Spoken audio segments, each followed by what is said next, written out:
బాబు, శాస్త్రం నుంచి సంగీతం పుట్టిందనుకున్నారు గాని సంగీతం ప్రకృతి నుంచి పుట్టిందన్న విషయం నీ నుంచే తెలుసుకున్నాను బాబు.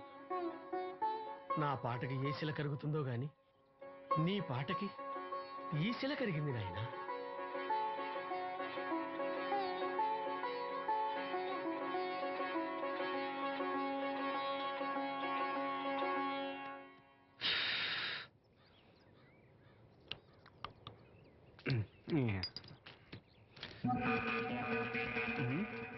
ఎరా పెళ్ళి పాట పాడుతున్నావా?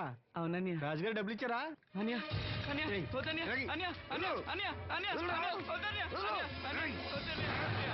ఈ ఏటకు చాలు. ఇంట్లో సరుకులు కొనాలని డబ్బులు ఇంట్లో సరుకులు కొనాలని నాన్నకి మందులు కొనాలని డబ్బులు ఇచ్చాను డబ్బులు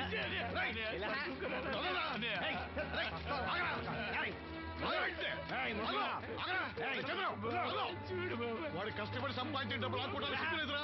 దున్నపోతున్నా ఉన్నావు. కుటుంబాన్ని పోషించాల్సిన పోయి కళ్ళు లేని వాడు సూపర్ ఆడుకుంటావురా? ఈ నీతి కబుర్లన్నీ గుళ్ళో చెప్పు, లేదా అడ్డమే రాసి నీ హోటల్లో పెట్టుకో. అంతేగాని అడ్డం వచ్చి అడ్డంగా నరికేస్తా.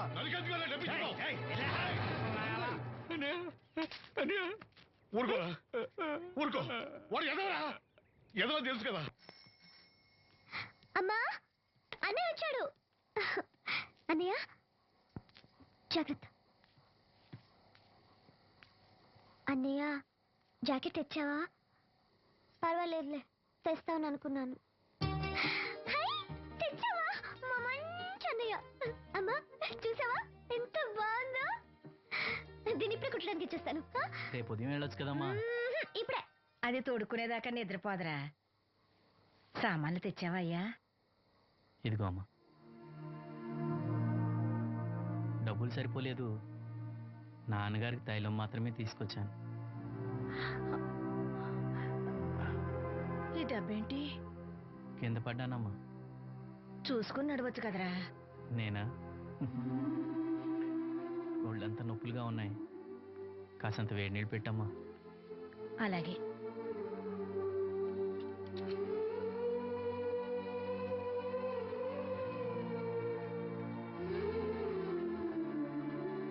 ఇదిగో నా సొట్లయి. చుట్టలు రేపు కాల్చుకోవచ్చులే, ముందా మందు తీసుకో. ఏంటి మంచాన పడ్డాను కదా అని సులకనగా చూస్తున్నారా? టాటోలు చేస్తాను మీ ఇద్దరిది ఏమనుకుంటున్నారు? తైలం తెచ్చాడు, తైలం నా తొక్కలో తైలం.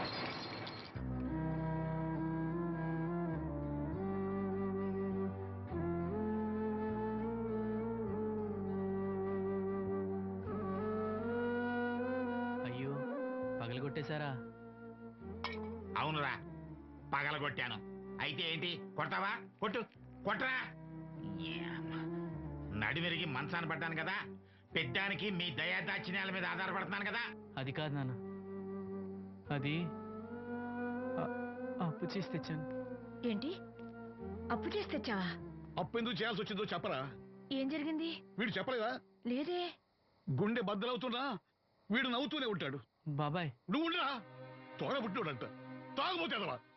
వీడు కష్టపడి సంపాదించిన డబ్బంతా గద్దలా వచ్చి తనుకుపోయాడు. పైగా పైగా దారిగా వచ్చి అందరి ముందు కొట్టాడు. చంద్రం అలా చేశాడా? బుద్ధులు ఎక్కడ పోతే, ఒకప్పుడు ఊరంతా గడగడలాడించిన ఈ రౌడీ దాని పెద్ద కొడుకు కదా. ఎవరికో కడుంబండి నడుము నిరగొట్టి మంచంలో పడుకోబెట్టారు. కానీ వాడిని అలా వదలరు. ఏదో రోజు జనంతా కలిసి పాతేస్తారు. అరే, బయట వాళ్ళే వీడి మీద జాలి పడుతున్నారు. మీరు వాడి మీద జాలి చూపించకపోయినా పర్వాలేదు, కనీసం మనిషిగా చూడండి.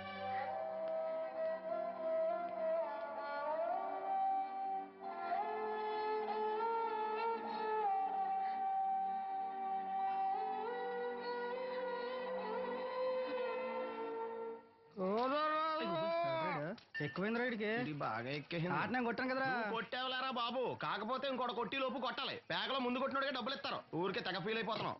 దాందేముంది, పేకల ముక్క పడితే కుక్క అయినా గెలిచుద్ది. అది నువ్వు మధ్యలో మీ ఫ్యామిలీ గురించి చెప్పకే. వెళ్ళి సొక్క చేప మొక్క అట్రా. ఉల్లిపాయలు నిమ్మ చెక్కలు వద్దే. మంచి పని అవి కూడా పంపించు. పంపిస్తాంరా. ఊరుకుంటే బిల్లు కట్టడం కూడా మర్చిపోతాను. అది ఎక్కడ మర్చిపోతాను బాబాయ్, అది మర్చిపోతాను కదా డైలీ తాగుతున్నాను. 3 ఏళ్ళ నుంచి తాగుతున్నావు, ఒక్కసారి బిల్లు కట్టావా? సిగ్గుందా నీకు? సిగ్గుంటే డైలీ నీ ఫేస్ ఎందుకు చూస్తాం? వద్దు, సీరియస్ అవ్వద్దు. మా అత్తో డబ్బులు ఇవ్వగానే ఇచ్చేస్తానని చెప్పాను కదా బాబాయ్. మరి నాకేం ఇస్తావు? నాకు ఫీల్ అవ్వక అదే ఇస్తానులే. చాలే ఆపు. పెళ్లికి ముందు నుంచి చెబుతున్నావు కట్నం లాగానే ఇస్తానని. ఇంకా నేను నమ్ముకుంటే ఇదిగో ఇదే పాక ముందు శనక్కాయలు కొట్టుకోవాలి. ఇంకా చూడు, మర్యాదగా బిల్లు కట్టు, లేదా చేప ముక్క, కళ్ళు చుక్క, నిమ్మ చెక్క కాదు కదా, కనీసం ఉల్లి చుక్క కూడా ఇయ్యను. కుదరదంటే కుదరదు. రేయ్ మల్లు, ఇవాళ నుంచి వీడికి మనకి సెల్లు. ఎల్లే, నీకు నాకు జోకులేంటి? అప్పటికేటప్పుడు కాళ్ళు పట్టుకుంటారు, తిరిగి అడిగితే కాళ్ళు పట్టేసుకుంటారు. అదే నీ ఫీలింగ్. ఫోన్లే కాళ్ళు పట్టుకుని అడుగుతానులే. కళ్ళు పంపించా. నిన్ననే లాభం రా. మా అత్తగారిని మాంగారిని అనాలి. నా నోటికాడి కళ్ళు లాగెత్తారు వాళ్ళు. చెప్తాను.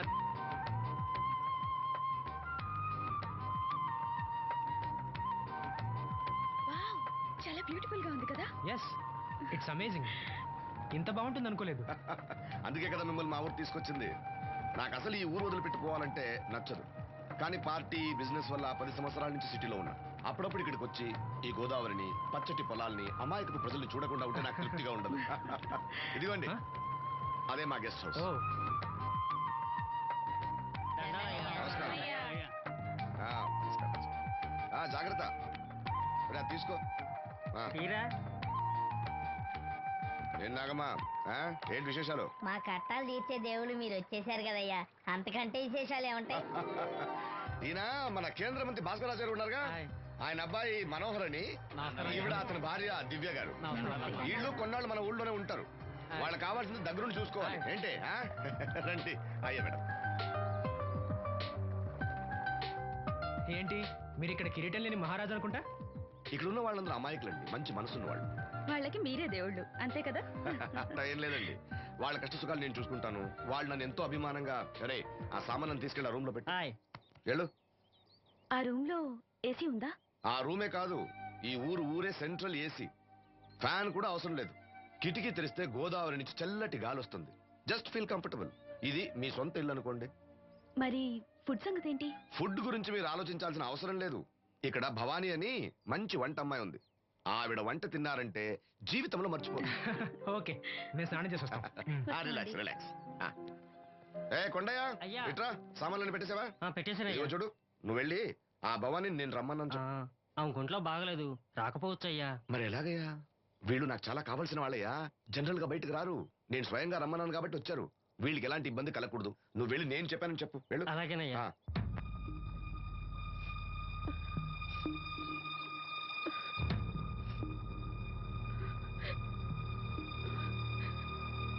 అమ్మ నాలో ఇంకా పసితనం పోలేదే. అప్పుడే నాకు పెళ్లి ఏంటి అన్నాను. పెళ్లి చేసుకుంటే పసితనం పోద్దురా అంది. పసితనం పోద్దు కదా అని చేసుకున్నాను. మీరు పెళ్లికి స్కూటర్ కొనిస్తా అన్నారని ఇంట్లో పెట్రోల్ గ్రీజు కొనుక్కుని పెట్టుకున్నాను. పెళ్లికి కొనిస్తా అన్నయం కొనివ్వలేదు. ఓకే, కనీసం పెళ్లికి ముందు పెళ్లి చూపులప్పుడు కట్నం ఇస్తా అన్నారు కదా, అది కూడా ఇవ్వలేదు. మీరు ఎలాగా నాకేమెవరని అర్థమైపోయింది. అందుకే నేనే మీకు ఒకటి ఇచ్చేద్దాం అనుకుంటున్నాను. మీ అమ్మాయిని ఉంచుకోండి.